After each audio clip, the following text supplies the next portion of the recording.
My problem when I first started my fitness journey is I was trying to be way too perfect and I was trying to do way too much at once.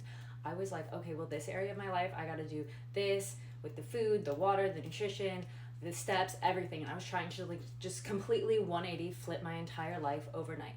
That became so overwhelming, exhausting. I also had like a lot of rules around everything where it's like, I had to be in this like perfectness, right? There's no such thing as perfection. So, but I was holding myself to that like standard of like, I need to be perfect. I need to be perfectly on plan.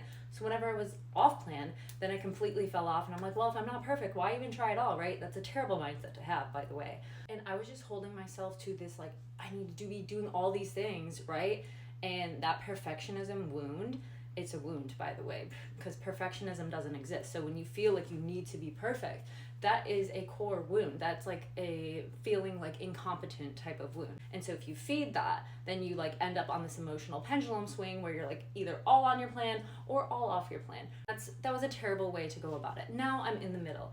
And when I want to learn something new, like a new skill in the gym, or I want to implement like a new food into my diet or something, or I'm trying to test to see like, am I sensitive to this food or that food?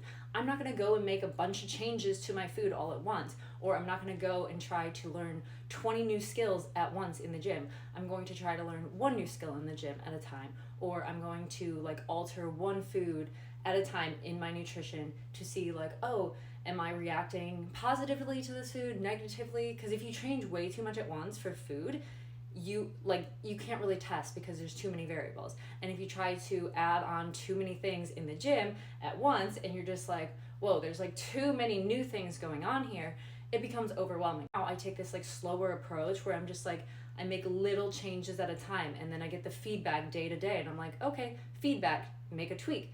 Get some feedback, make a tweak. Get some feedback, make a tweak. And it makes it so much more sustainable over the long run to just kind of collect those data points slowly over time versus like feeling like I need to eat perfectly, work out perfectly, because guess what? There's no perfect diet or workout for anybody because everybody is an individual. So what works for one person might not work for another person. So it's more about getting those data points for yourself as an individual and then making those little tweaks along the way to make it a healthy and sustainable lifestyle, food and the fitness part. And then as an individual, what works for you and what works best for you with your lifestyle and all of the other like individual nuances that there are to consider.